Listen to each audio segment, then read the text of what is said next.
Boa noite, amigos. Estamos abrindo o nosso Cadeira Cativa, 7 horas, 5 minutos e meio. Deu o Grêmio, mas ufa, né?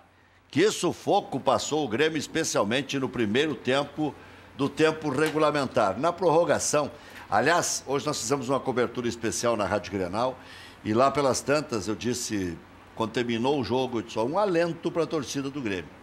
Esse time do Pachuca contra o Wydad Casablanca sofreu para ganhar porque deu os doces. Mesmo jogando 11 contra 10, no final do tempo regulamentar, estava no bagaço.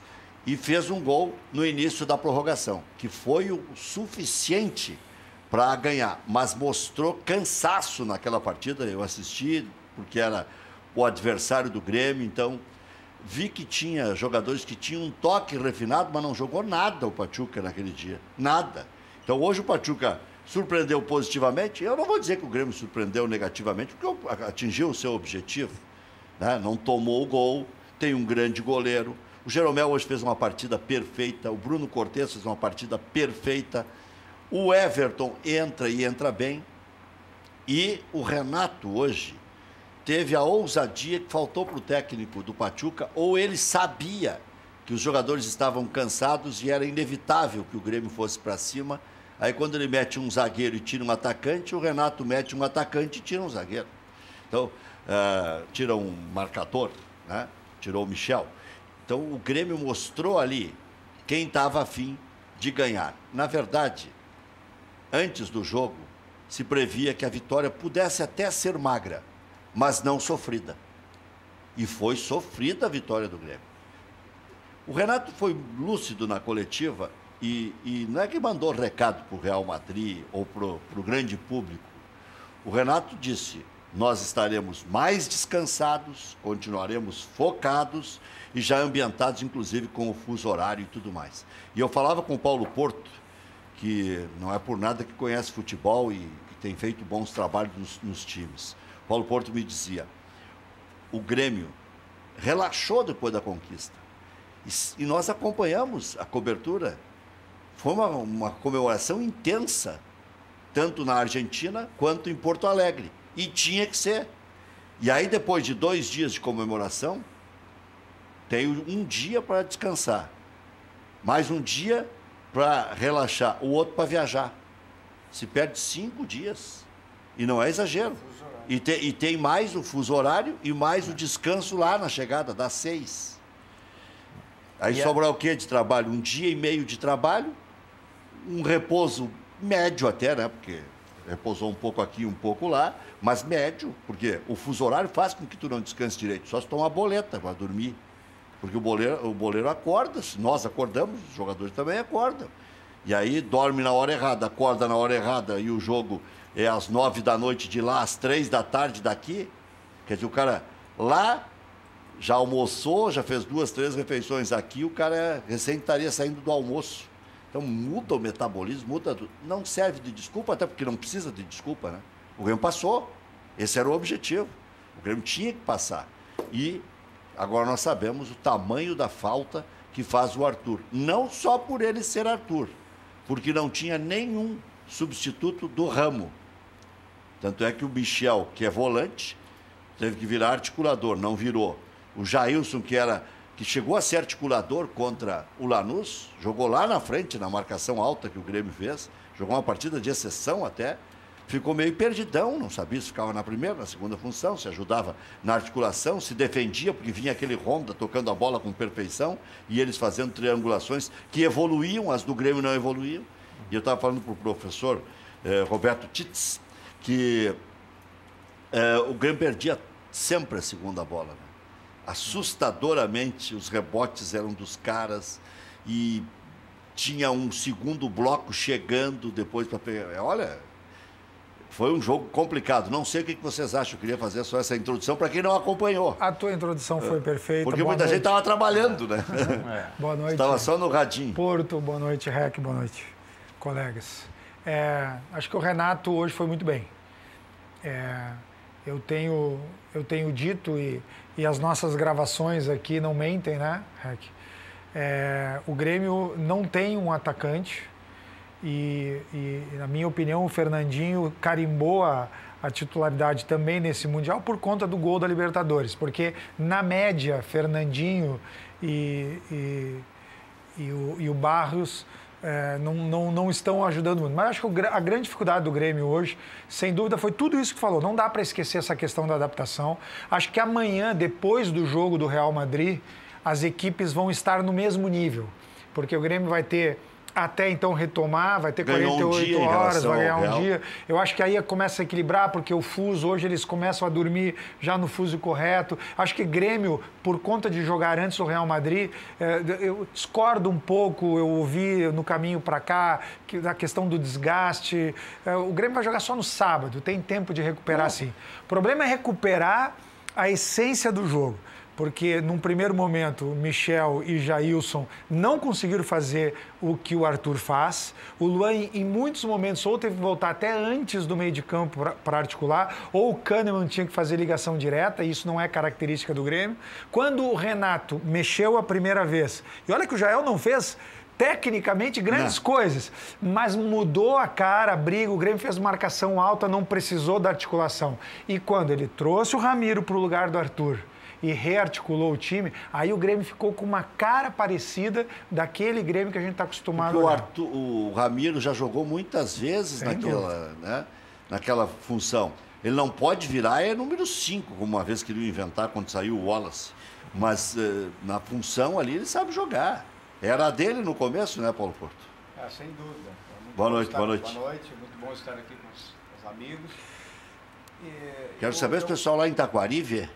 Sem dúvida, o Taquari sempre tá de olho aí, porque quando eu chego lá fim de semana, o pessoal sempre me Maurício, socorre o Paulo Porto, dá a bola para ele, já vamos ver o que houve aí. Mas eu concordo com tudo que foi dito, né, por vocês, e tem um aspecto que eu queria ressaltar, até nesse momento que o Grêmio adquiriu uma certa maturidade e hoje deu para ver bem claramente vamos dizer assim, a importância, né, do treinador ter o conhecimento da sua equipe, ter um trabalho longo, né, que ele teve oportunidade hoje de fazer mudanças diferentes. Já pode usar um microfone só, Paulo, aí. Pode devolver esse para o Maurício aí. Pode seguir aí. Pode seguir. Obrigado. Então, eu acho que foi... mas o Paulo Porto tem direito a 3, 4 microfones. Não, vamos fazer uma coletiva já. Mas daí fica uma superposição de sons. Então tá fácil da coletiva hoje.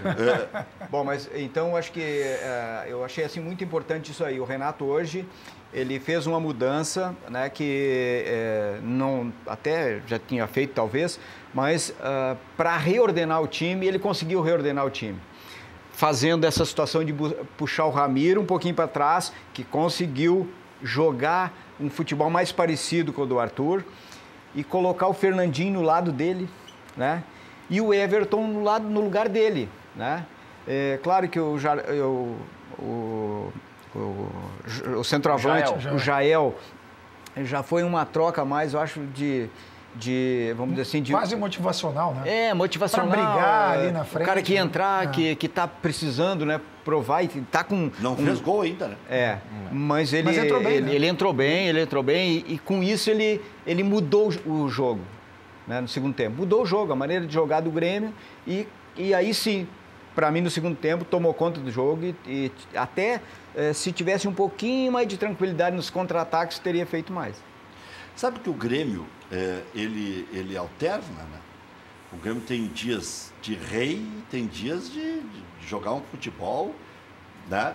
Falamos isso, falamos isso no último programa que estive aqui. E mesmo com o Arthur. Só que, quando tu tem o Arthur, tu pode ter lampejos dentro da partida. Dele junto com o Luan, né? E pronto. Já serve, já chega. O Grêmio, naquele primeiro tempo, contra o Barcelona de Guayaquil lá, foi avassalador. Veio o segundo tempo, o Grêmio tomou um sufoco, tanto que a gente chama a defesa do Marcelo Groi, depois de estar 3-0. A defesa do Marcelo Groi de salvadora. Né? Mas o REC tem um aspecto, acho que a gente... Se diminui para 3-2 aquela hora ali, é engrossar. Aqui, Contra o Barcelona, ali seria, na verdade, o 2-1, né? Ali seria o 2-1, né? Engrossaria. E a defesa aqui, no chão, aqui, quando o Barcelona veio quase no dia do jogo, ganhou o jogo de 1-0, tocou uma bola no poste, o Grêmio também tocou uma bola no poste e teve um pênalti não marcado, senão vão achar que eu estou construindo outro jogo. O Grêmio teve uma bola no poste do Jael, né? E teve um pênalti escandaloso, e olha, um árbitro de vídeo não tem como não marcar.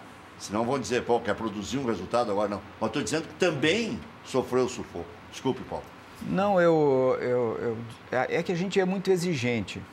Nós queremos que a equipe do Grêmio, né, que é o caso que a gente está falando, que ela mantenha uma regularidade. E hoje nós temos uma situação, vamos dizer assim, os adversários em primeiro lugar, né? Libertadores, fase final de Libertadores, né? São adversários qualificados, né? O Pachuca também, que é um time qualificado, né? E tem um outro aspecto que é muito importante, cara, que é os dados que todo mundo tem de todo mundo, né? Então, tu montar alguma coisa tática ou neutralizar algumas jogadas do teu adversário, né? Às vezes complica. Como, por exemplo, quando o Luan não consegue jogar, como ele não conseguiu jogar o primeiro tempo, porque o cara marcava ele, né? Sempre o Luan, quando pegava a bola, faltas, né? Com excesso de muita faltas, falta. né? Outro aspecto também, foram né? 34 faltas. Mas o Grêmio também chegou junto aí. O Ramiro, no primeiro tempo, deu-lhe pau. Mas ele é petiço, mas em determinado momento, os jogadores do Grêmio faziam a falta e chegavam no juiz, não para reclamar da marcação, mas, pô, não, foi mal, desculpa, não foi tão forte assim. Não, mas eu falo isso especificamente na fala do Paulo, porque o Luan, num determinado momento, não estava conseguindo jogar. Sim. Porque não eram só muitas faltas do Pachuca, mas muitas faltas nele, Luan. Ele começou a jogar mesmo no segundo tempo. E essa análise que tu fizeste, que a gente já comentou também no último programa, o Grêmio, quando perguntava a respeito da possibilidade de ser campeão, enfim, possivelmente o Grêmio tem que fazer 2 tempos bons contra o Real Madrid, que ele não conseguiu fazer desde a semifinal da Libertadores. E o pior é que o Real Madrid cresceu no último jogo contra o Sevilha, porque ele vinha numa maleza. E aí a imprensa espanhola nós conhecemos bem, né? Não leva nunca livre, nem o Real, nem o Barcelona, porque um se mede pelo outro. E aí, o que se fala? Não se fala da quarta colocação. Está a 8 do Barcelona. Porque eles queriam que tivesse ou na segunda ou na terceira. Eles não dizem está na quarta colocação o Real Madrid. Não, está a 8 do Barcelona. Que não depositam nenhuma confiança nem no Valência, nem no Atlético de Madrid. Então, outro dia, por que eles não dão que está em quarto lugar? Bom, primeiro, que a obrigação é dos dois maiores, né? Não, Barcelona e Real. Até tem que pedir desculpa, né? Primeiro que hoje eu vim, tu viu que eu vim com uma roupa... Não, rigor não, eu vim neutro hoje, né? Sem o escudo. Deixar claro hoje, As cores estão certas. E nós estamos falando do Real Madrid, mas nem teve jogo ainda, né? Mas há de convir comigo... Tu confia no Al Jazeera? No Romarinho? Mas eu ia justamente comentar a respeito da questão do Grêmio, agora falando sério. É fácil conhecer o Real Madrid, né? Quer dizer, é um time que está na vitrine há bastante tempo, com praticamente os mesmos jogadores. Então, assim, querendo ou não querendo, não que o jogo seja mais fácil, porque não será certamente, mas é muito mais fácil conhecer o Real Madrid do que o qualquer coisa, ou mesmo o Pachuca, que passou hoje, e assim por diante. Se tu quiser, eu posso te citar a Copa do Mundo. Irã. Veio para cá, jogou bola. Aquela Argélia jogou futebol muito interessante. A Costa Rica foi uma... A Costa Rica jogou numa retranca, mas também interessante. Foi uma surpresa. Com 5 zagueiros, né? 5 atrás, não, 5 zagueiros. Tinha 2 que saíam. A Austrália? A Austrália, a Holanda pariu uma bigorna para ganhar. Eu comentei esse jogo na rede verde e amarela, tá, todo o Brasil para Bandeirantes, né? Aliás, foi muito interessante aquele negócio, porque os caras perguntavam, uma hora eu disse, foi para as cucuias, eles queriam saber o que era cucuia. Qual o time que saiu sem perder? Teve um time na Copa que saiu sem perder, foi empatando todas e foi... Não foi a Itália? Não, teve um...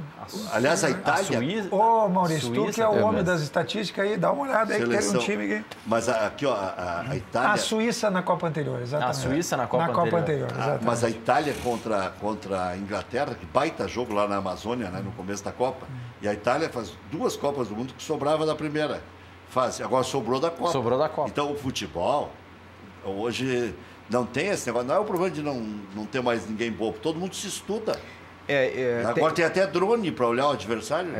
Não, isso é tu que está dizendo, né? Não tem nada provado. Não, eu e o Renato. E o Jael na comemoração Renato, também. O Jael também. O Jael na comemoração estava brincando com o drone. Não, mas aqui, ó. E aí o Renato disse que o mundo é dos espertos e o vice-jurídico corrigiu, disse que o mundo é dos inteligentes, que o Grêmio se sentiu meio chateado com a história do Renato, que o Grêmio estava escondendo e o Renato disse, o mundo é dos espertos. E aí parece que tem que passar alguém para trás. Não, o Grêmio usou uma ferramenta. Porque não estava escrito em lugar nenhum que não podia. Os ares pertencem a quem? Daqui a 30 anos nós vamos estar rindo de tudo isso. É sério. Daqui a 30 anos nós vamos estar olhando no Google Maps ali, os jogos por YouTube. Vai estar olhando tudo ao vivo, satélite. Eu acho que isso, nós estamos brigando agora porque hoje é uma coisa que eticamente não deveria ocorrer. Não defendo que deva. Mas a modernidade nos exige isso, né? O que tem de antiético? Vamos dizer assim, quantos a gente é não o sabe fair que play? usaram? Mas eu te pergunto, o que é o fair play? O fair play é a mesma coisa. Eu não tenho obrigação de fazer o fair play. O fair play é o que se espera de alguém. Agora, se eu não devolver uma bola, porque eu não quis devolver porque alguém estava caído... Mas quer ver... Não, só um pouquinho, deixa eu explicar. Eu não estou defendendo isso, né? Fair play sempre. Só estou dizendo que a questão da ética e da regra é sempre relativa. Como é que nós vamos saber o que é ético ou não é ético? Se eu quiser devolver a bola, eu devolvo. Isso é o fair play. É o que se espera de um jogador. Mas não está na regra, né? Bom, eu quero contar uma história do Lazzaroni. O treino fechado do Lanús... Eu imagino que foi para estabelecer aquela nova estratégia, que não era tão nova, porque contra o River eles também entregaram a bola para o River, até ficar 2-0 e depois jogaram bola. Aí se viu que eles tinham um jogo, que não era só aquela retranca, que estava ruim o jogo, estava 2-0 para o River, no placar agregado 3-0, acabou. Eu quase não vi. Aí quando 2-1, 2-2, opa, agora eu vou ficar até o fim. Né? Então, mas aí, só Porto, já te passo, aí eu acho que o drone funcionou também. Porque se eles estabeleceram uma regra diferente do que eles jogaram em Porto Alegre, e lá eles treinaram, então o Grêmio fez uma observação boa, eu imagino, que dá para parar, olhar de novo. Né? E aí dá para... Porque uma coisa é anotar no caderninho. O camisa 10 é bom, chuta com as 2 pernas, o fulano de trau é driblador, o lateral não pode dar o lado, não sei o quê. De repente inverte os laterais porque esse é mais marcador do que o outro. Mas é tudo aqui. Agora, parar a imagem, voltar, eu acho... Mas eu acho que está disponível para todo mundo. Mas é isso? Todo mundo pode fazer. Não, agora mais ainda, né? Depende do... Eu acho que o Grêmio foi... quando estava focado no trabalho e foi buscar todas as ferramentas. Né? E eu acho que é natural que isso aconteça. Mas sobre o fair play tem um outro detalhe também. Não é só esse do cara que não devolve a bola. Tem do cara que simula. Pá. Que é pior ainda, né? Ele simulou. Aí o cara vai devolver a bola. Que é aquele cara que parece que teve uma fratura exposta quando está em campo, quando sai é um milagre divino. Então é subjetivo. Eu concordo com o Paulo e quem vê eu tuitar de vez em quando ali, já falei várias vezes. Acho que a profissão menos ética que existe é a de jogador de futebol. A menos ética. Porque, inclusive, na forma com que se cometem as faltas. Esse hábito, que é relativamente novo, de tu usar a mão e o cotovelo no rosto do adversário, e isso aconteceu hoje mais outras 5, 6 vezes no jogo de hoje, isso é um fenômeno recente do futebol. Ninguém levava a mão ou o cotovelo direto no rosto de outro jogador. Não é um jogador. movimento natural. Não é natural, não nessa altura, né? Eu vou contar uma historinha breve. Quando eu estive em 2004, talvez, em Santa Catarina, nós fomos fazer a avaliação do Clube Atlético Lages lá na Universidade de Santa Catarina e os fisiologistas que estavam fazendo a avaliação dos meus jogadores me chamaram a atenção de uma coisa. Olha como é que o jogador de futebol é. em função do trabalho que ele era submetido, ele não trabalhava ombro, o jogador era assim, ó, era fechado aqui, era a não ser uma outra sessão, mas a maioria deles era tudo com ombro fechado, era meio corcundinho assim. E olha hoje como é que é o atleta. Hoje não se joga futebol sem usar os braços. Se tu não tiver força, vai ter muita dificuldade para jogar. Tu tem que ser um super talentoso para poder jogar futebol. Se não usar o braço, não tem como. E os caras usam, vamos dizer assim, para defesa, nem sempre para atacar o adversário, mas para defesa, todo mundo usa. Um lance do Edilson e do cara hoje lá do lado esquerdo, um contra-ataque, que o cara botou do lado, os dois, braço com braço, o Edilson travou a bola, o juiz não deu falta. Né? Mas já que hoje se usa muito o braço. Agora, às vezes... deu show, hein? Foi bem. Esse árbitro... soube conduzir o jogo, Ele foi escolhido o melhor árbitro de 2017, né? Ele apitou a final da Champions também. E de novo não precisou o recurso do vídeo, né? Mais uma vez não foi necessário em momento algum. Me chamou a atenção...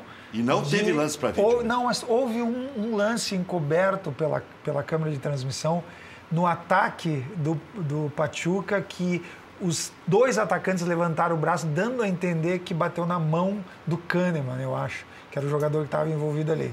E não houve repeteco, como também não houve repeteco de impedimento, etc. Né? Acho que eles estavam bem afinados. Esse árbitro é muito bom. Concordo. Sabe que eu antes do jogo começar, eu dei o currículo do árbitro. Eu disse, tu acha que esse árbitro de vídeo vai querer se meter com esse homem? Eu brinquei na nossa transmissão lá na Grenal. Mas um currículo desse aí, como é que o cara vai dizer que o cara tem que apitar? Só se for muito claro o lance e o juiz não der. Aí... E isso é um problema, né, Rec? Por isso que o ideal é que se tenha dois árbitros aproximadamente do mesmo nível, como árbitro de vídeo e árbitro principal. Esse é o problema do tal do vigia que nós temos no Campeonato Brasileiro. É um árbitro jovem. Amanhã é o nosso? Amanhã é o Sandro Meirahit, o árbitro principal, e o Wilton Pereira Sampaio, o árbitro de vídeo. Dois do mesmo nível. Esses dois podiam dar uma força pro Grêmio. Um pênalti aos 44 do segundo tempo. Mas será Se que der um pênalti cedo, não resolve nada. É melhor não indicar com esses caras. Aí me lembra o balãozinho do Jorge Andrade do Pelé, que o Daltro Menezes botava a mão na cabeça, mas olha o que tu fez, foi provocar o negão. E eu mexia com o Jorge Andrade durante 10, 15 anos, mexia. Jorge Andrade e o balãozinho no Pelé disse, não me fale, não me fale. Aquilo foi um acidente. Como constantemente diz o Haroldo... Jorge Andrade era tosco, né? Como constantemente diz o Haroldo nas transmissões, é cutucar a onça com vara curta. Mas eu acho que mais do que uma questão de ter o nível, e eu concordo contigo, Maurício, grau de número, mas a questão também da cultura do vídeo ainda. Eu acho que isso aí é uma coisa que não está muito claro para a própria FIFA como se dá essa interferência. O exemplo daquele pênalti no Jael na final aqui da Arena, aquilo ali é um lance tão óbvio que qualquer um que visse o vídeo daria aquele pênalti no Jael, no finalzinho do jogo ali.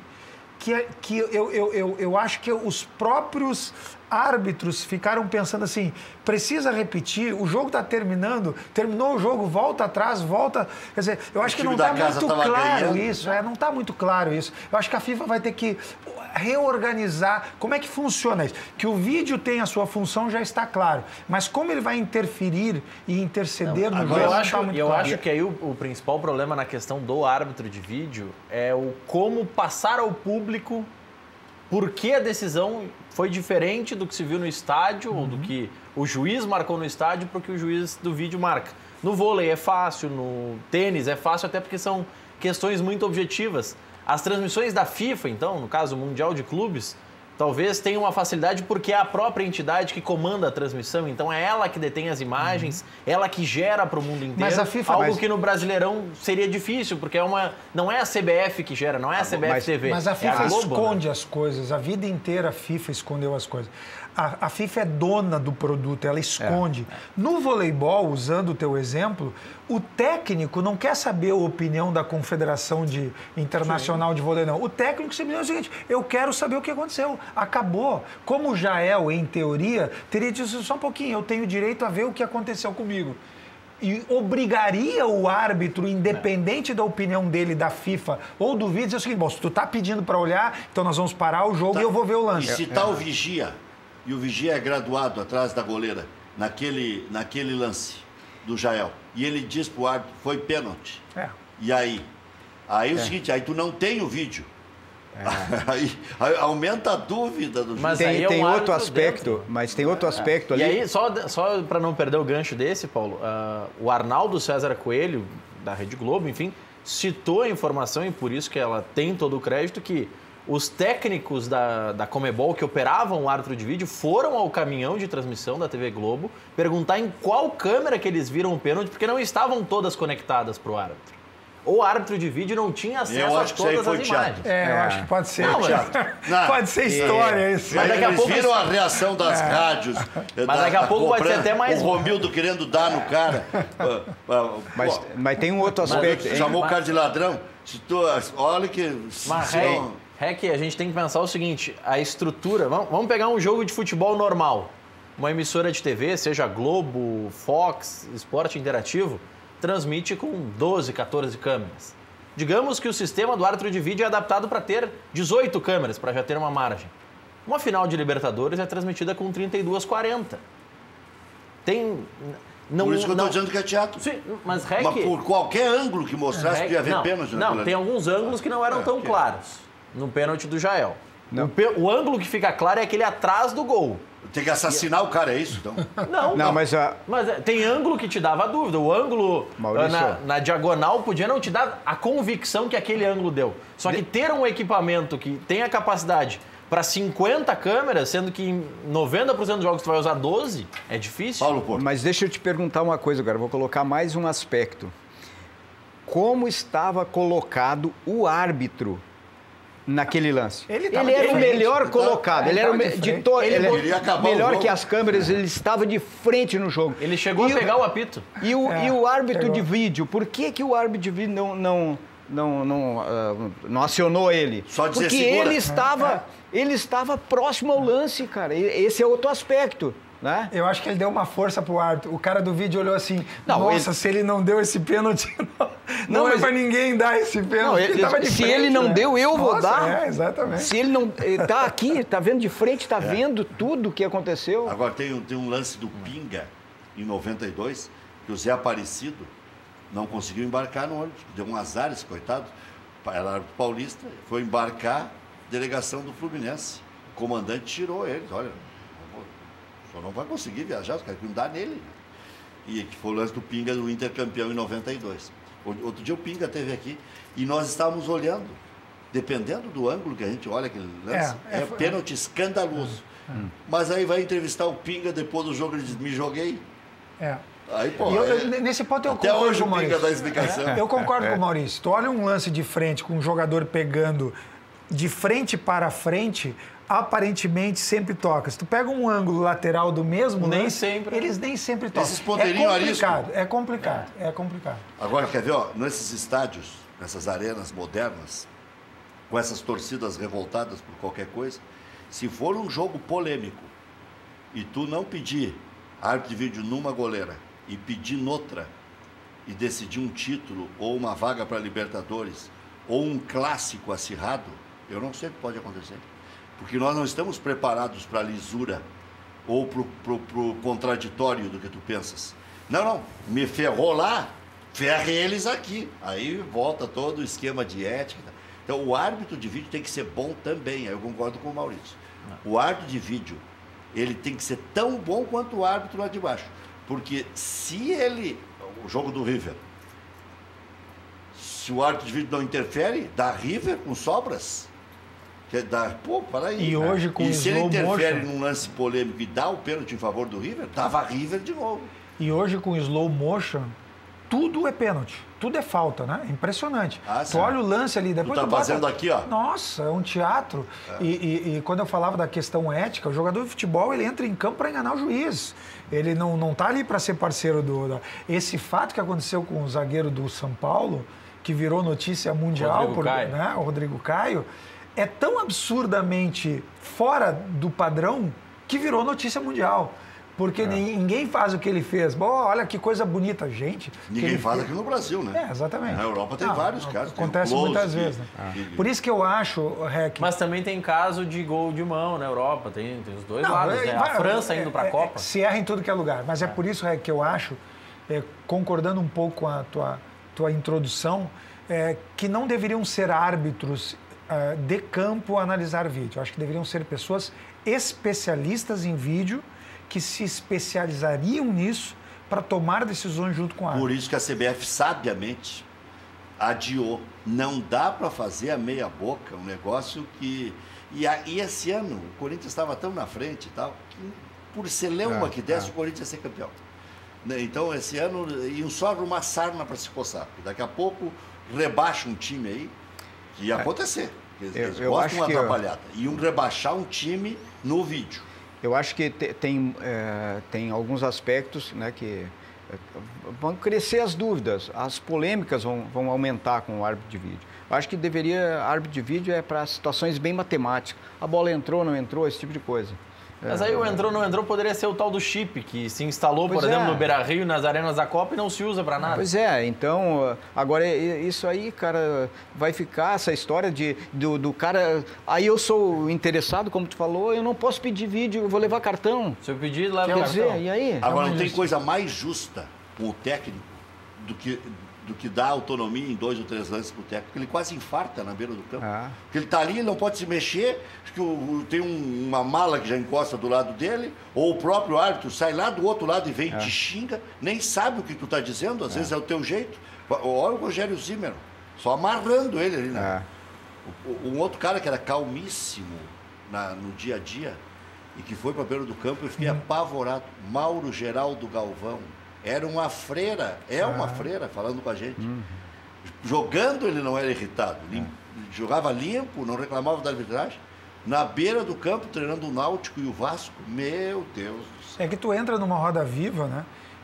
Um cara que está me surpreendendo muito, apesar de toda a experiência. Acho que a vida também acaba te adaptando, tendo que te adaptar, né? É o Mano Menezes, né? Hoje eu vejo o Mano Menezes na beira do campo. O Mano é malandro. Não, mas ele só malandro. Mas ele é muito malandro. Só malandro. Paulo Porto conhece bem. Eu também. Sempre a favor dele, né? Sempre a favor dele. Mas certo, ele sofreu muito, né? Ele treinou muito time pequeno. Ele diz, agora eu vou desforrar. Não, e aí eu fico pensando até que Paulo ponto Porto tu tem com o Mano, né? Não, eu joguei amador contra ele no Guarani de Venâncio Soares, eu no Pinheiros, ele no coisa. Nós somos ali vizinhos, né? E depois iniciamos a nossa carreira praticamente juntos. Aí jogamos tivemos alguns confrontos só. Tu trabalhou com o Autori, né? Não trabalhei com ele. Não, eu não trabalhei. A minha carreira sempre foi autônomo, sempre fui treinador, nunca fui auxiliar. Isso sim, não, mas eu estou dizendo, não fez Não, estágio. eu trabalhei no Juventude. Quando eu estava no Juventude, trabalhando no Juventude B, eu trabalhei com o Lazzaroni, com o Ivo, como auxiliar técnico. Em 1 ou 2 jogos, caiu o treinador, o Valteir assumia, caiu o Lazzaroni, o Valteir assumia o treinador e eu ia de auxiliar do Valteir, no Juventude. Fiz alguns jogos do Brasileirão, aquele Juventude e São Paulo, Juventude Santos. Fui também no Pará, lá naquele Paysandu e Juventude. Foi em 2002? 2005. Sim. 2005. Fui auxiliar dele durante o ano.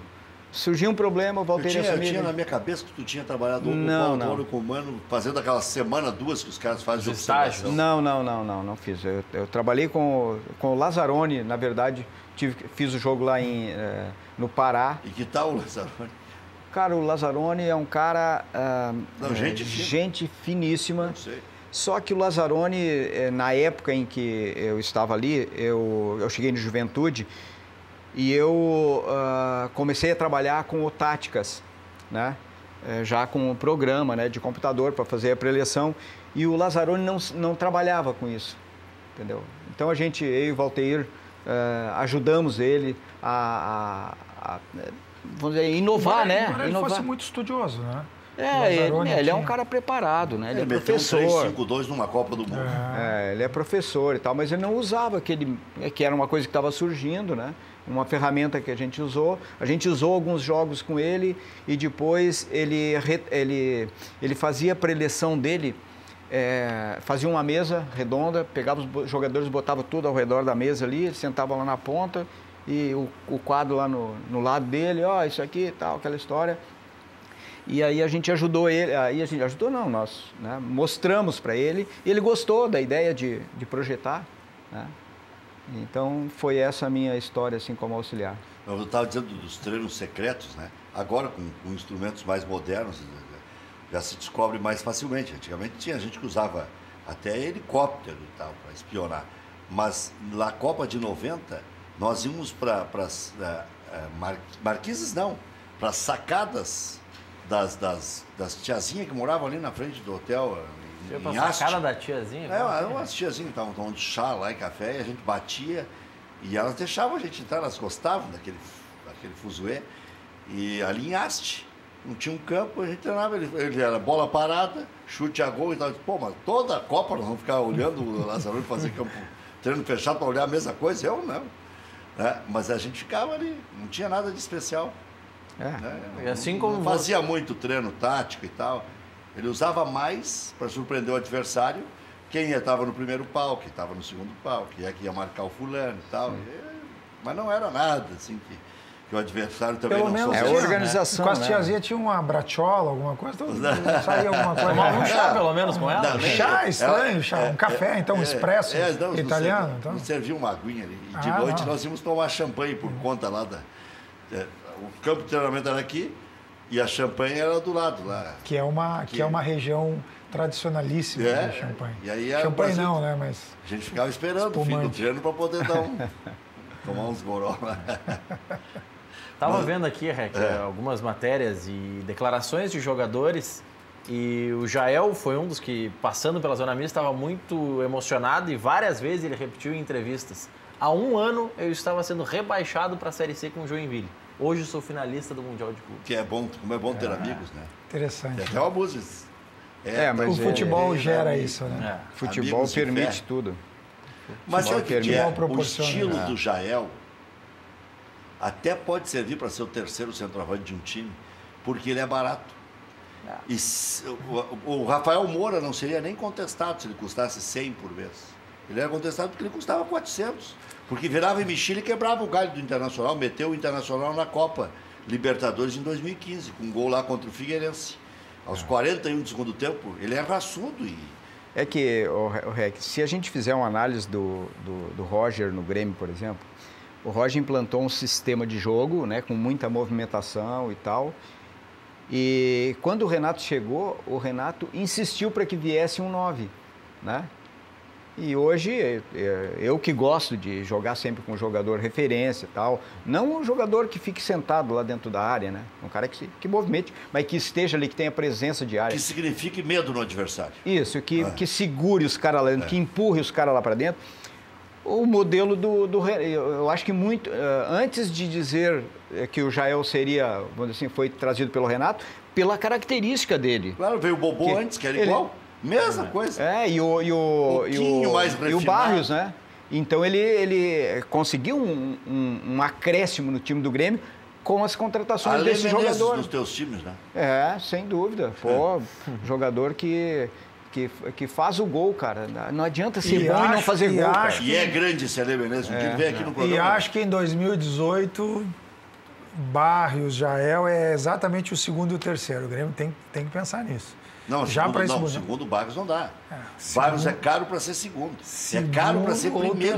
Eu acho que o Barrios não fica. Não, melhor. Mas hoje não foi despedida porque tem o jogo com o Real Madrid. Por isso que eu estou dizendo segundo ou terceiro. Não, assim, a gente pode queimar a língua, mas nós não vamos queimar por causa da média. É possível que agora, afinal, Fernandinho e Barrios façam os gols do título contra o Real Madrid. Eu vou abraçar eles, nunca falei mal deles. Vou dizer que eu menti. Vai renovar por 1 milhão. Nossa, por 50 milhões.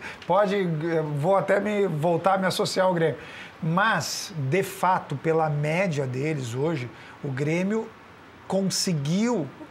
Hoje o Arthur não estava, né? Mas a estrutura do Grêmio, contando que ainda temos o Douglas, contando que o Arthur também vai voltar, contamos que o Maicon vai voltar e poderia hoje já ter sido o substituto do Arthur. Não, vão ficar só os tiozinhos. O Luan e o Arthur vão embora. Não, ok, mas eu estou dizendo que a estrutura está montada. O que eu quero dizer é o seguinte, o Arthur indo embora, o Arthur indo embora, tem quem faça essa articulação, isso que eu quero dizer. A estrutura está montada. O Grêmio não tem a finalização hoje. E quando o Fernandinho foi para a direita no final do jogo de hoje, a bem da verdade, também não produziu muita coisa. Cavou umas faltas, mas produziu. O Fernandinho, acho que o Barros não fica, acho que o Luan não fica e o Arthur também não fica. O Grêmio tem reposição, em casa já. O Maicon e tem o Douglas. Se esse rapaz ajeitasse a cabeça, o Bolanhos, e pedisse desculpas quando chegasse aqui, já chega pedindo desculpas. A mesma coisa que eu disse para o Valdívia. Só que as coisas que o Valdívia fez são simples. Falou que não gostaria de jogar a segunda divisão. O que o Bolanhos fez, se metade for verdade, não tem como pedir desculpa. Não tem. Fica difícil. E daí é cachorro comedor de ovelha. Eu também acho que o Grêmio, pelo que tem demonstrado ultimamente, ele tem uma pesquisa de atletas, ele tem um mapeamento, ele sabe o que ele precisa, né? Ele não querendo ficar com o Barros, até acho que o Barros, se a gente analisar os últimos jogos dele, até não foi legal, mas ele foi um cara muito importante para o Grêmio. No ano foi Botafogo foi muito importante. Ele fez os gols importantíssimos e por isso, né, ele justificou a vinda dele.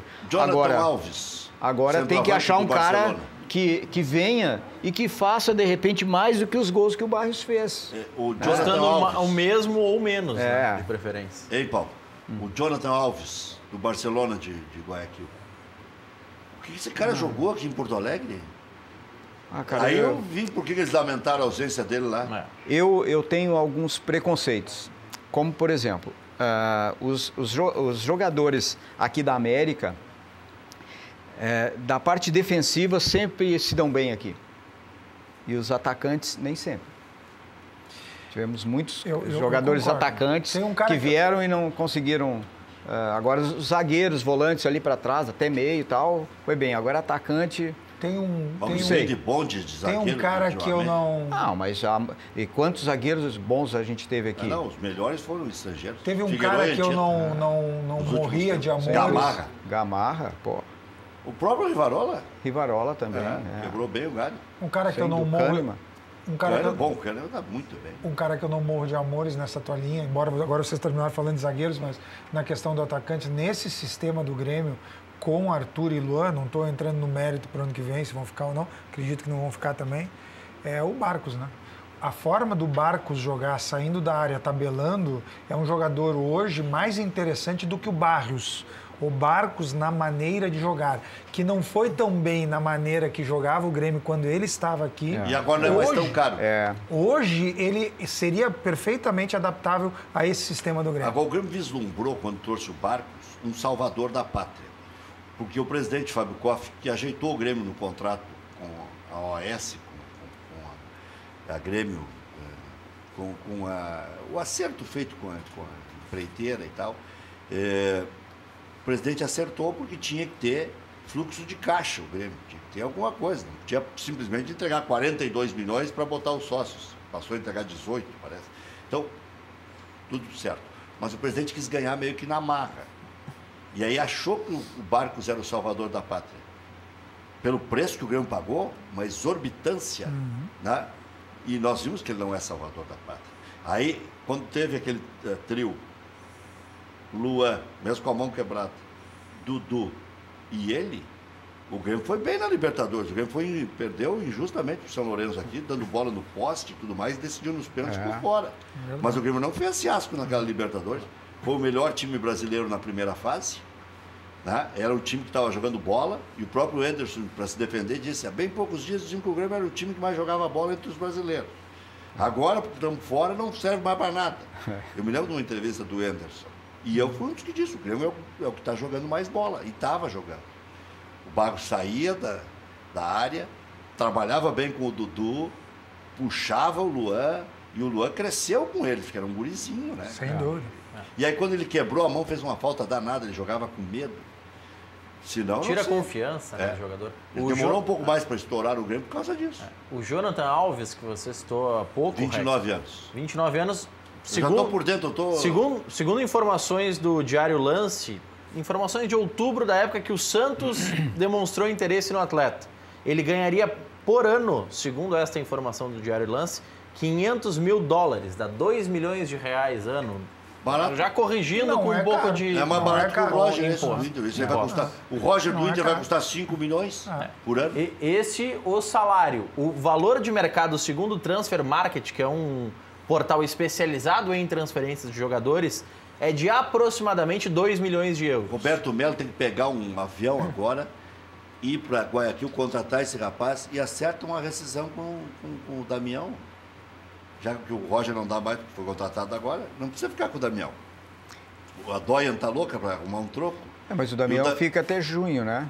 Até o meio do ano. Dá para contratar mais um. É que o Internacional tem mais um outro guri, Joanderson, que está aparecendo bem e agora fez o gol menino dos olhos. Fez o gol lá dos aspirantes. Mas precisa fazer gol no aspirante, para ser menino também, né? Bom. E sobre o Douglas... Mas ele foi bem na Série C também. Ele já tem alguma amostra. No profissional ele participou daquele lance contra o Luverdense. Claro que aquilo ali é pouca, uma amostra inócua. Mas na Série C, ele e o Cláudio Vinck foram bem e agora foi bem nos aspirantes. Série C é a terceirona gaúcha, no caso. Mas o REC na verdade, Série B. Tem um aspecto que eu acho que é importante para que... E até os exemplos que a gente vê, se a gente observar, todas as vezes que Grêmio e Inter tiveram um time bom, um time equilibrado, um time bem planejado, que estivesse jogando um bom futebol, os guris da base entraram e resolveram. Claro. Agora, colocar responsabilidade nesses guris não dá, cara. Se tu não tem um time, se não tem um time, vamos dizer assim, ajeitado, não dá para botar que tu vai queimar. Quantos o Inter queimou agora, nesses últimos anos?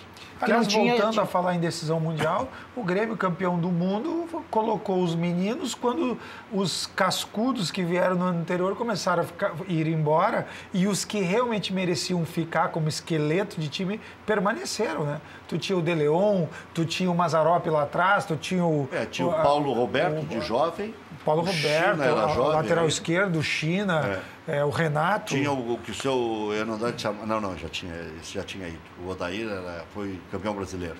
O Bonamigo, o Renato, o lateral esquerdo. Todo. O Grêmio ali. Até o Casemiro não era veterano. Não era veterano. Estava ali, começando. O Bonamigo e o Paulo César Magalhães também não eram veteranos. Tinha um pouco mais de idade, mas não eram veteranos. Tem uma situação bem recente agora do Inter.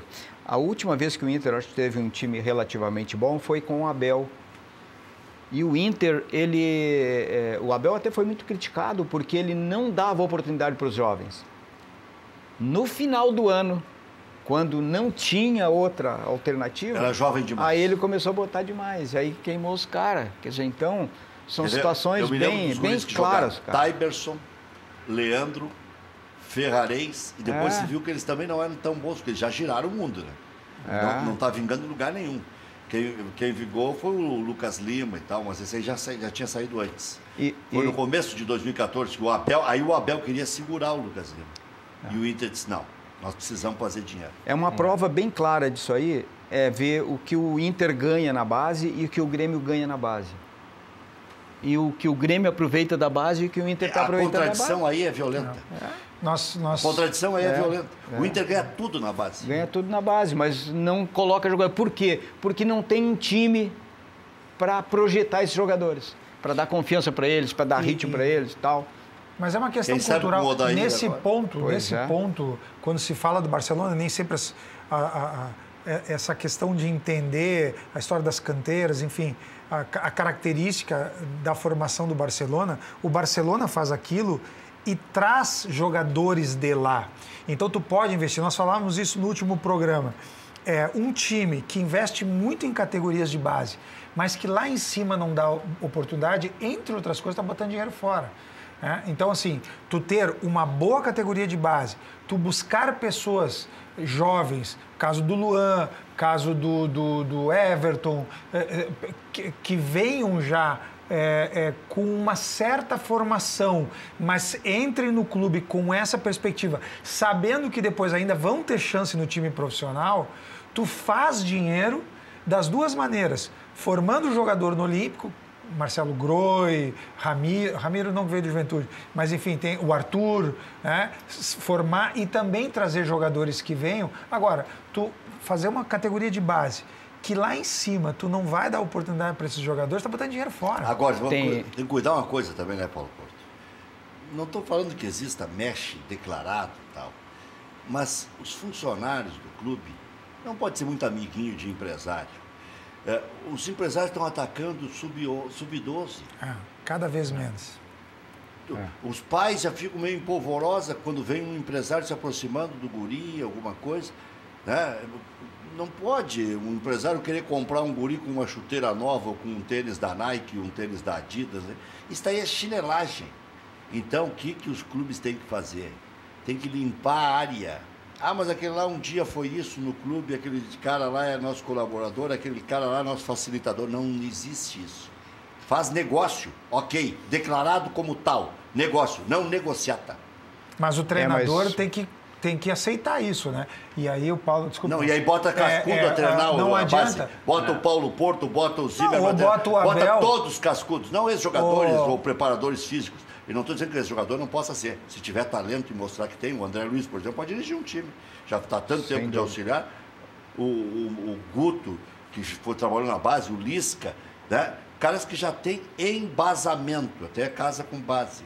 Porque não dá para brincar com a menina dos olhos de ouro. Mas isso tem que estar afinado com o treinador profissional. É isso que eu quero dizer. Bom. Não adianta tu ter essa filosofia e chega o Abel e não utiliza. É isso que eu estou querendo dizer. O Diego Aguirre pegava jogadores com o Klemer. O Williams, sabe por que o William virou titular do Internacional? Porque o Klemer botou a jogar num amistoso contra o Brasil de Pelotas, o guri arrebentou, e um dia o Aguirre foi para cima dele e disse: não sei o que eu vou fazer na lateral direita. Disse: pode botar, tem personalidade, vai jogar. Tu banco. Aí começou uma relação de confiança, mas de repente até pelo acaso. Mas isso aí... De repente foi até o acaso, não que o Diego Aguirre quisesse. É filosofia do clube. É isso. Mas tem que ter filosofia. Eu, até para colocar, eu acho que eu vou conseguir colocar mais um detalhe nessa situação que tu colocou. Eu não diria que seria exclusivamente jogadores de base. Seriam jogadores de investimento. Investimento. Concordo. Porque tu pode garimpar um jogador, né? Não formar ele ali, mas como o Luan e muitos Sabe outros quem aí. garimpou o Luan, né? O zagueiro pinga para o Internacional e o Inter não quis gastar 100 mil. Então eu sempre que eu posso, nos clubes onde eu vou, eu sempre destino essa parte aí, um percentual lá. Perfeito. Até 20% de jogadores de investimento. Porque os clubes do interior às vezes não tem base, né? Então, aqueles jogadores jovens que a gente vê alguma qualidade, que a gente pesquisa, né? A gente coloca ali mais 15%, de 15% a 20% como investimento. Né? E isso aí vamos dizer assim, é a maneira dos clubes ficarem autossustentáveis. Pode salvar o orçamento. O André Miola deu uma sugestão no Conselho Deliberativo do Internacional que se investisse 10% nas categorias de base. 300 milhões que arrecada por ano, 30 milhões nas categorias de base, dá 2,5 milhões por mês. Não é nada de absurdo. Nada de absurdo, porque tem da escolinha até, né? O que o Conselho do Inter aprovou? De 4 a 10. Criou um limitador de teto. Peraí, se o mínimo é 10, então pode de 10 a 15. Aí já mostra a má vontade com quem está sustentando o Internacional, que é o clube que mais faturou de 2003 até agora. Agora o Grêmio briga encostar, né? O Cruzeiro já deu uma encostadinha também. O São Paulo decaiu nesse aspecto, andou vendendo 7, 8 jogadores jovens agora recentemente, mas tudo mais barato. E tem história, né? O São Paulo tem história. Mas o São Paulo está junto com o Inter ou até na frente do Inter agora. Recentemente vendeu uns 4, 5 aí. Mas o São Paulo tinha uma política de categoria de base completamente diferente de todos os clubes do Brasil, porque o São Paulo não pretendia mostrar os jogadores nesses torneios, aí o São Paulo não ia, agora ele está indo. Ele roubava dos outros? Mas não roubavam dele, porque ele não mostrava. Mas começaram a proibir o São Paulo de disputar competições.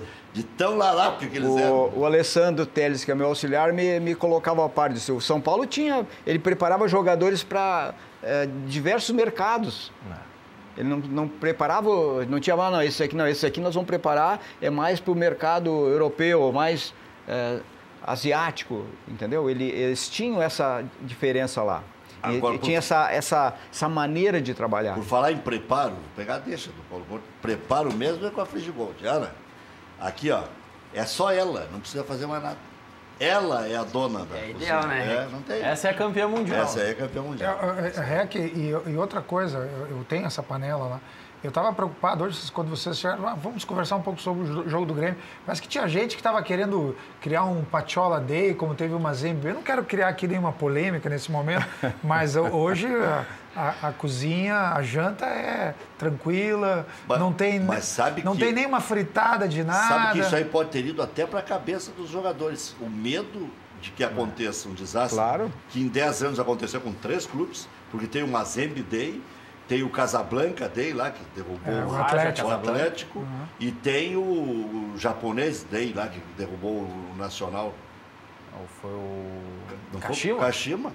O bom Nacional. Atlético Nacional da Colômbia. Então, mas a gente pode falar depois sobre isso. E aí, eu acho que no inconsciente, porque o jogador lê, ouve, o vizinho fala, o tio fala, não, vamos fazer o fiasco que o Colorado fez lá. Tu acha que o Renato não falou isso hoje na palestra? Mas eu acho que isso aí, se falar, eu acho que é até pior. Porque o Grêmio não falou. Mas não tem como não. Em tese, sabe o que aconteceu? Em tese, o Grêmio era muito superior ao Pachuca. Me lembrou muito aquele Grêmio Independiente em 84, que entregaram a fita errada. Um desempenho ruim do Independiente, que o Samuel Ratinoff trouxe, a fita errada para os jogadores do Grêmio.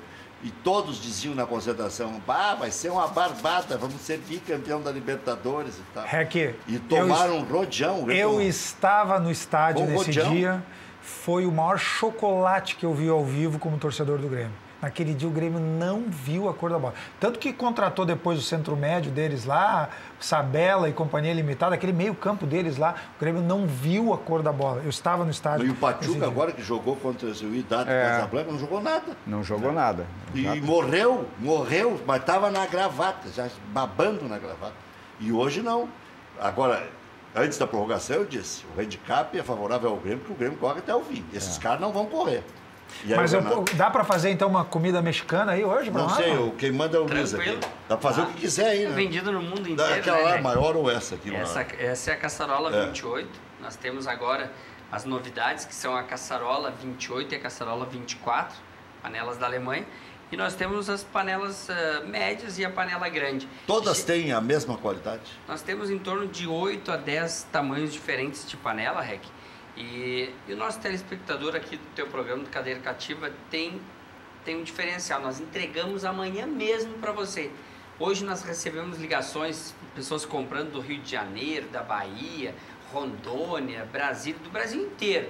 Demora em torno de 10, 15, 20 dias a entrega. Aqui você recebe amanhã mesmo, porque a gente vai levar para você. Gente, futebol se discute. Agora, sua saúde não dá para discutir. Se você já sabe que o óleo da fritura está fazendo mal para a sua saúde, por que insistir, minha gente? Já faz 2 anos que nós estamos falando aqui dessas panelas que não utilizam mais o óleo para fritar os alimentos.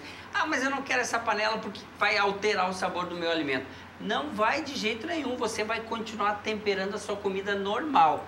A carne, o frango, o peixe, o omelete, a panqueca, a tapioca, você aí da região da Serra, aquela fortaia que você gosta de preparar, tudo é preparado sem óleo. E sem culpa. Sem culpa nenhuma no outro dia, né?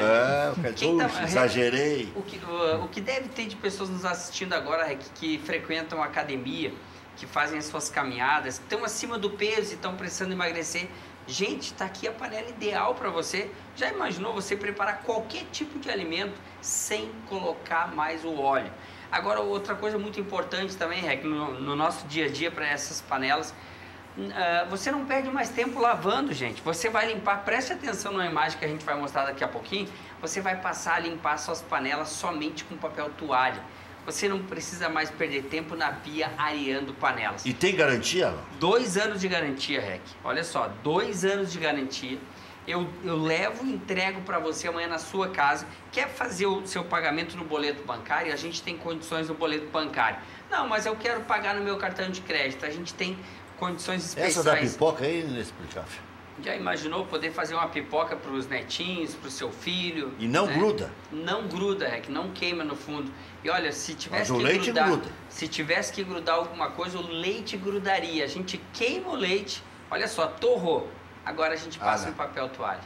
Gente, você não precisa mais sofrer na pia lavando panelas. Ligue agora para o telefone que já está no seu vídeo, 4003-4220, porque eu já combinei com as nossas atendentes. Elas vão estar de plantão, elas vão atender você hoje mesmo e vão preparar para você uma condição especial. Ligue agora, receba as panelas e vai começar a pagar só a partir de janeiro. Não perca mais tempo.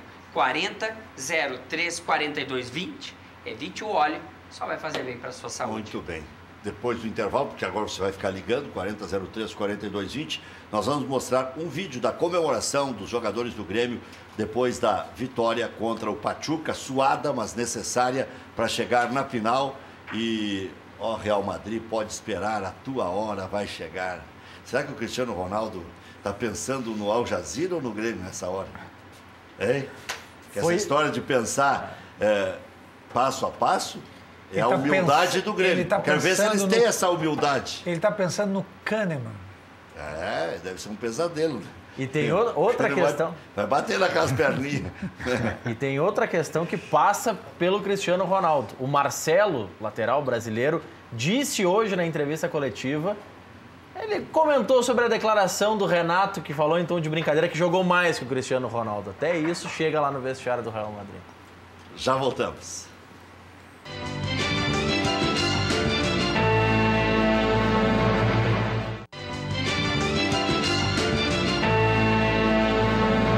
Prometemos e vamos cumprir a comemoração depois da vitória de 1-0 sobre o Pachuca, vitória que ocorreu na prorrogação.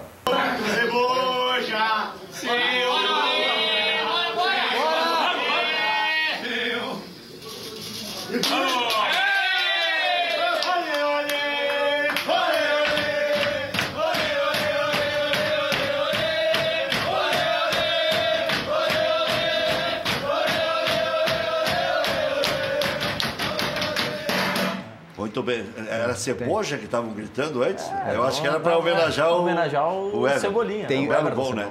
Mas o goleiro é pequeno mesmo, né? Foi a primeira bola em gol, né? Foi a primeira bola em gol. Ah, não, desculpe, teve a do Luan, que ele fez uma defesaça.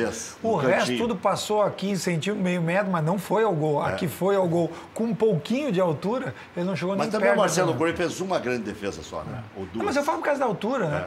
Eu fico pensando com o Renato como atacante, pelo amor de Deus, chutem dentro da goleira. Precisava testar o goleiro. O goleiro é ídolo lá. Mas o jogador dessa estatura, para ele jogar nesse nível, é porque ele tem muitas virtudes, cara. Ele tem uma impulsão, mobilidade. Mas um cara com 40 anos, tu sabe que já não tem a musculatura de 20. 44? Não, o que eu quero dizer é o seguinte, fisiologicamente, ele já é baixo, ele não salta como um guri de 22, 25 anos, né? Já voltamos.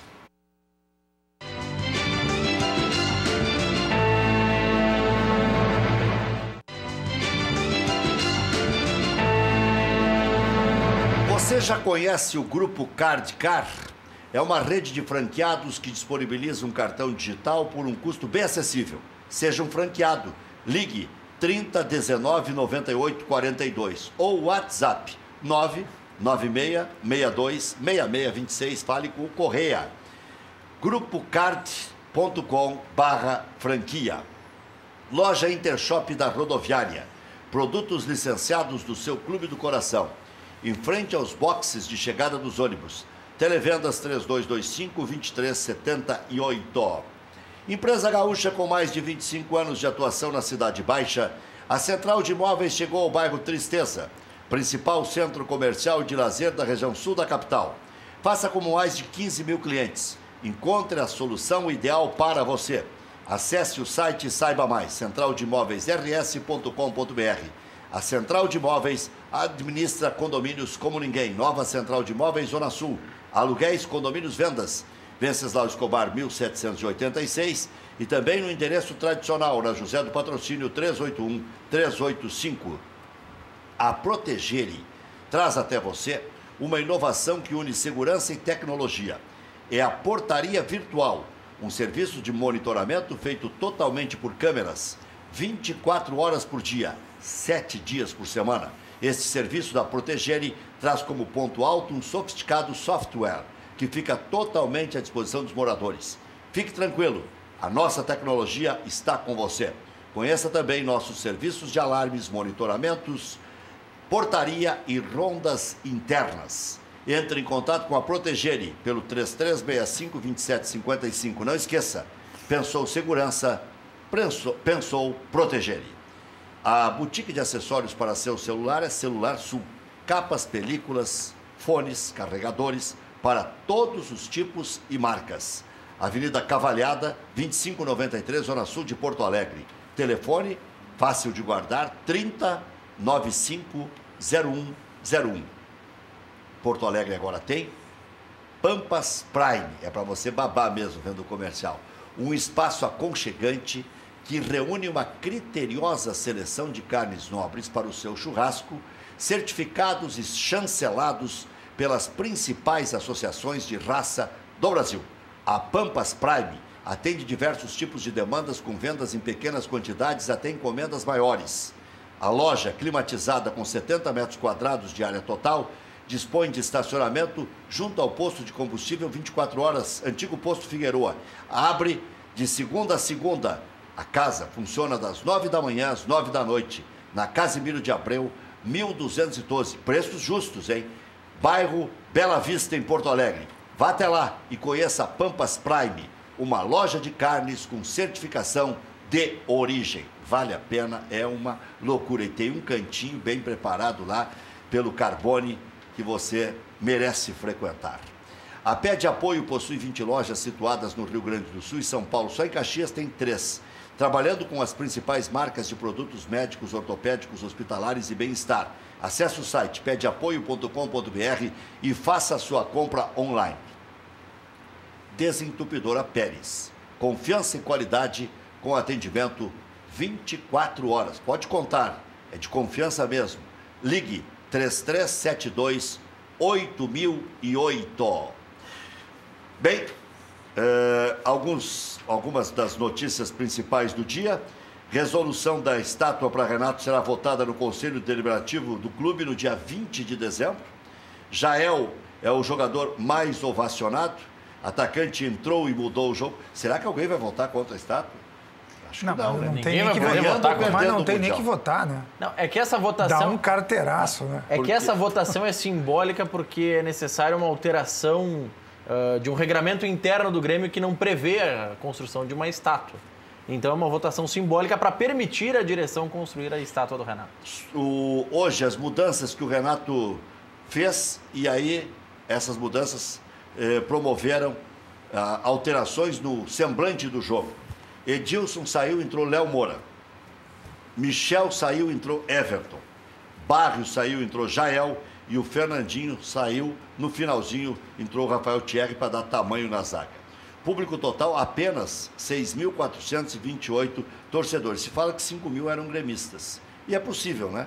Porque quem tem torcida lá para aquelas bandas é Real Madrid, é Barcelona, lá e na China, e no Japão e tal. Mas se tinha 5.000 gremistas, já foi um número expressivo, porque eram dos arredores do mundo, né? Que para fazer visto aqui, para viajar, as empresas de agência de turismo subiram de 5 para 12 mil, algumas, o pacote, ficou complicado. Espera-se o dobro, né? Espera-se o dobro de torcedor agora, no mínimo, para a final, porque muita gente não conseguiu ir. É por questão de visto. Teve gente que teve que ir para a Etiópia para conseguir visto lá, porque não estava conseguindo. Então, muitos tentaram ir para o primeiro jogo e não conseguiram por questões de entrada no país. E que se espera que até sábado vai mais do que dobrar o número de torcedores. É que, assim, pensando só no jogo de sábado, o brasileiro tem a possibilidade de obter um visto para até 4 dias direto no aeroporto. para os 2 jogos não seria possível, mas pensando apenas em um jogo é possível. Em 3 edições do Mundial de Clubes FIFA, é a 5ª vez que uma equipe brasileira chega à final. São Paulo 2005, Inter 2006, Santos 2011, Corinthians 2012, Grêmio 2017. Desses, apenas o Santos não venceu a competição. Renato Portaluppi terá a chance de ser o primeiro brasileiro a conquistar o Mundial como jogador e treinador. Campeões do mundo como jogador e treinador. Luiz Cubija, em 61, 71 e 79 ele era técnico. 61 como jogador. A primeira data que eu vou dar é sempre como jogador.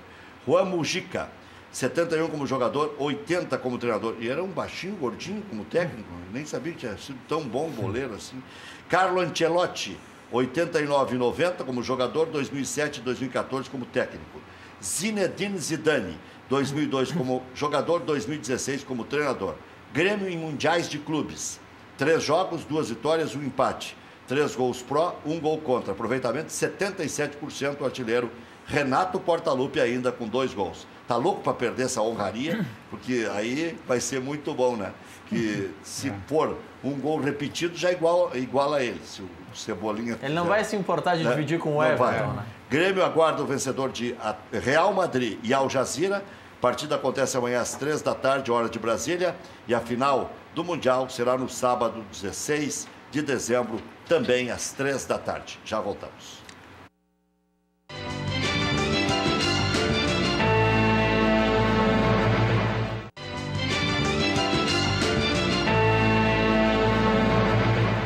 Eu vou ler um recado aqui que mostra bem o que é a rivalidade Grenal. Mas, Rec, tem um diferencial que não está sendo levado em conta, que é que o time do Pachuca é do México e não do Congo. Marcos Pita Lopes. Eu quero que tu convença o Atlético Mineiro ficar fora, o Nacional de Medellín ficou fora por um japonês e o Internacional por um africano. As surpresas vêm de todos os lados. Nós citamos aqui Argélia, Irã, até Honduras andou jogando bola. Quer dizer, então... Turquia. Já foi um fiasco do Inter, não precisa ampliar. O Grêmio já passou pelo Pachuca. A Islândia está na Copa? É. Pelo amor de Deus. Tem que ter. Mas o torcedor pode pensar assim, o dirigente é que não deve. Gustavo de Sentinela do Sul, o time do Grêmio não perdeu muita bola no meio-campo. Deixa eu deixar para os nossos conhecedores de futebol falar. Mandar um abraço para o Evilásio Pinheiro Júnior, lá no Paraná, em Curitiba. Em Curitiba, nosso colega radialista. E para o Carlos Alberto Machado Neves, de Jaguarão, filho dele que é músico, esteve aqui hoje, só olha, o pai assiste sempre. Ele é de Jaguarão, mas está em Porto Alegre. O Lucas de Passo Fundo estava sugerindo, a gente falou em possível contratação, e citamos o Jonathan Alves, ele cita o Gignac, do Tigres, francês. Na época se divulgou que ele estaria ganhando o equivalente a 300 mil reais. E está ficando mais velho, é isso aí que ele vai receber. 31 anos. O que o senhor ia falar, professor? Roberto Tits. Não, que eu estou muito feliz e que eu espero que o Cristiano Ronaldo faça um gol. Achei que tu ia dizer que ele se lesione. Não.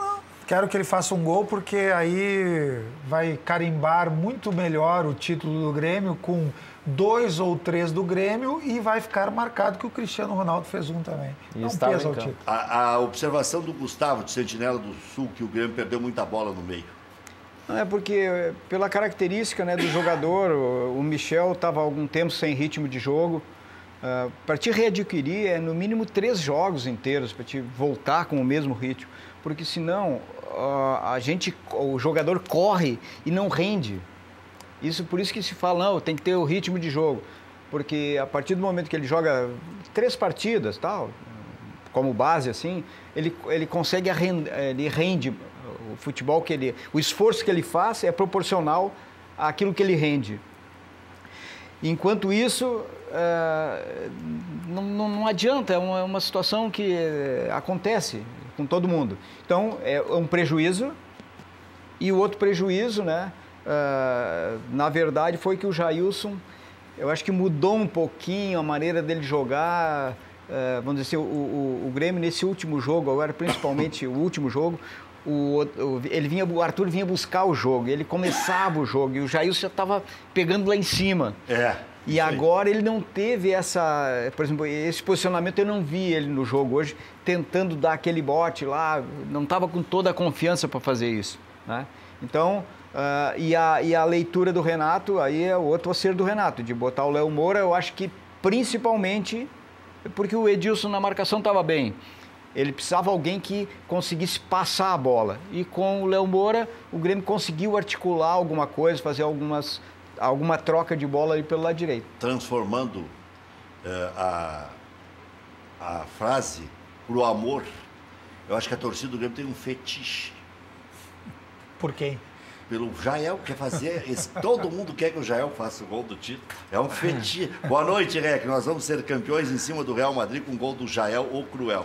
Eu brinquei muito com isso na rádio, sustentando que o Jael ia ser útil, que o Jael fazia parte da conquista da Libertadores. Aquela cabeçada que ele deu pro Cícero fazer o gol foi fundamental. Aliás, tudo foi fundamental. O Marcelo Groi foi fundamental, aquilo ali foi fundamental. O gol do Everton hoje, pelo amor de Deus, pode ser fundamental para ser campeão do mundo.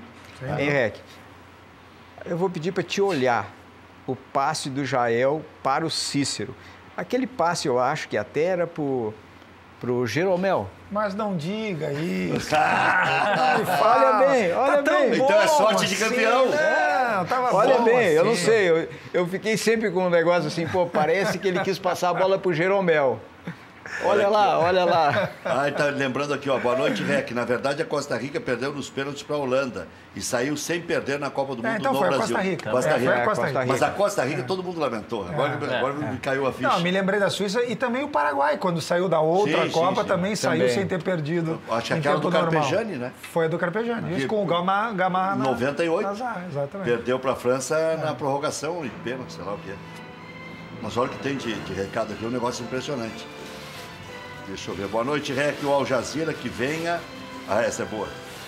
Venha bem na final. O Al Jazeera que venha bem na final.